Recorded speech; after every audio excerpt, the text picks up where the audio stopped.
प्रश्नावली 13.8 का तीसरा प्रश्न है। धातु की एक गेंद का व्यास 4.2 सेंटीमीटर है। यदि इस धातु का घनत्व 8.9 ग्राम प्रति घन सेंटीमीटर है तो गेंद का द्रव्यमान हमें बताना है।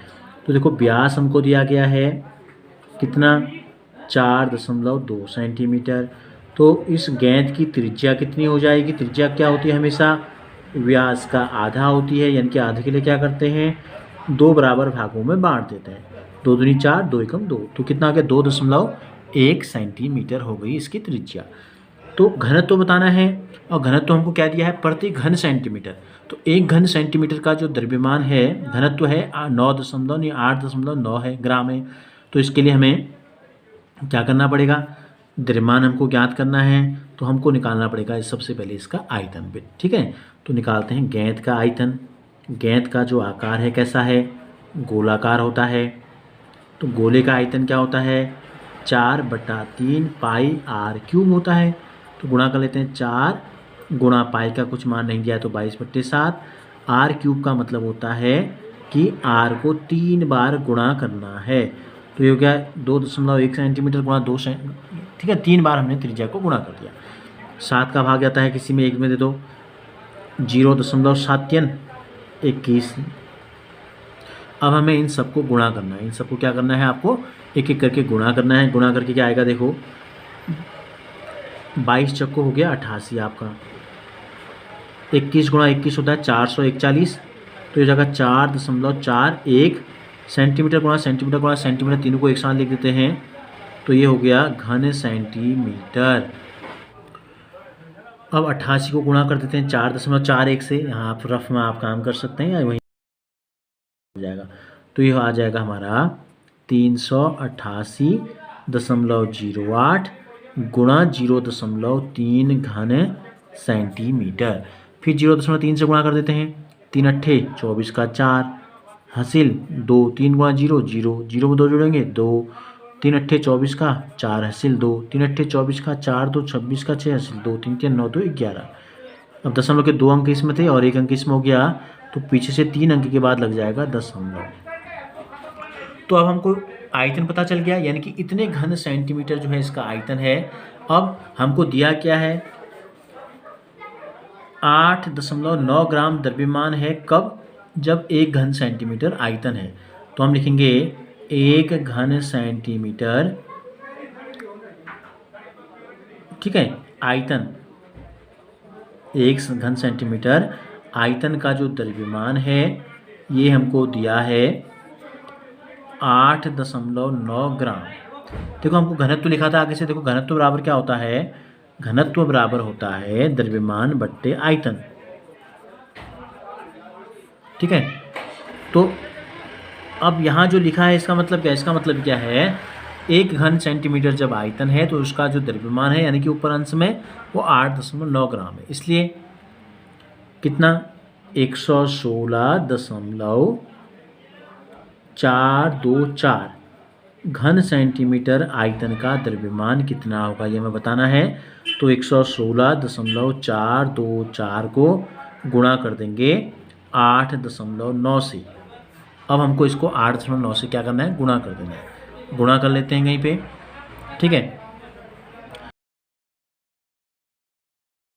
जोड़ के यहाँ सीधे लिख लेते हैं। देखो 6 का 6, 2 और 1 3, 8 और 9 17 का 7, हासिल 1, 7 3 10 1 11 का 1, हासिल 1, 4 1 5 1 6, 3 और 0 3, 9 और 1 10, 3 अंक के बाद और 1 अंक के बाद दशमलव, यानी कि 4 अंक के बाद दशमलव, 1 2 3 4। तो कितना आ गया, इतना ग्राम जो है 1036.1736 ग्राम जो है इस गेंद का द्रव्यमान होगा। चाहे तो नीचे लिख लें। इसलिए गेंद का द्रव्यमान बराबर 1036.1736 ग्राम। इसी का चौथा प्रश्न है, चंद्रमा का व्यास पृथ्वी के व्यास का लगभग 1/4 है।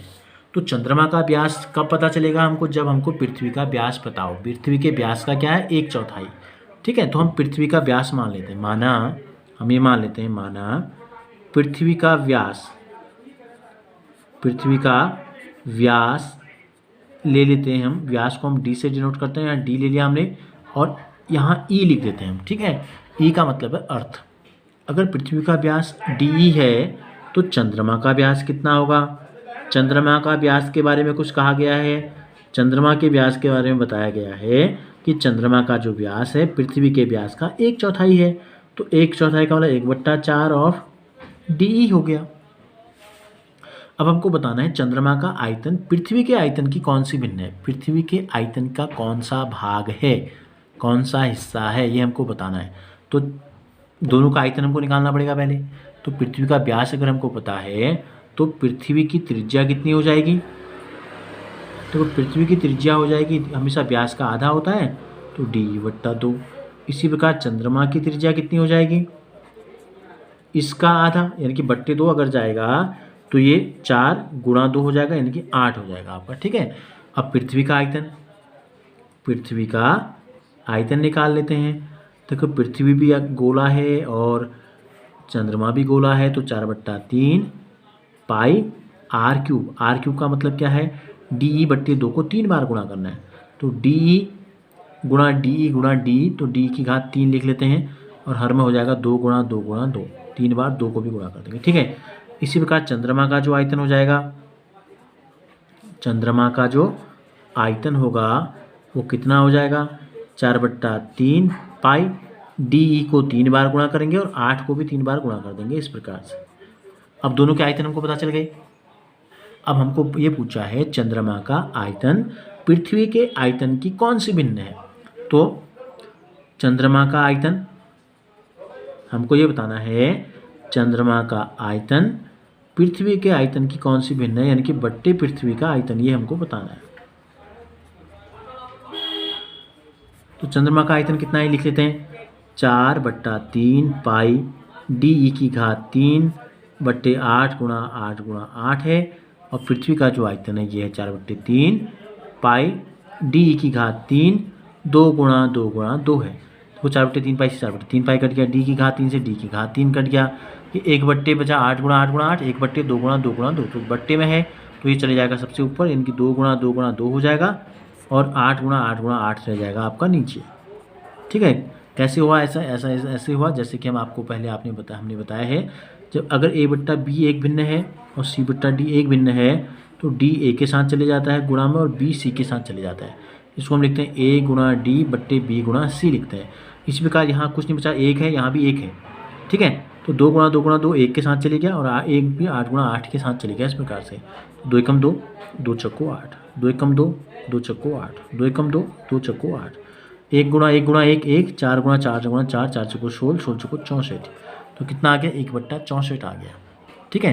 तो यानी कि चंद्रमा का आयतन अगर हम लिखें, हम लिखेंगे चंद्रमा का आयतन, ठीक है, बराबर कितना आ गया? यहाँ आया 1/64 और यहाँ पृथ्वी का आयतन बट्टे में था, इसको बराबर के दूसरी तरफ ले जाएंगे तो ये गुणा में चले जाएगा, ये हो जाएगा पृथ्वी का आयतन।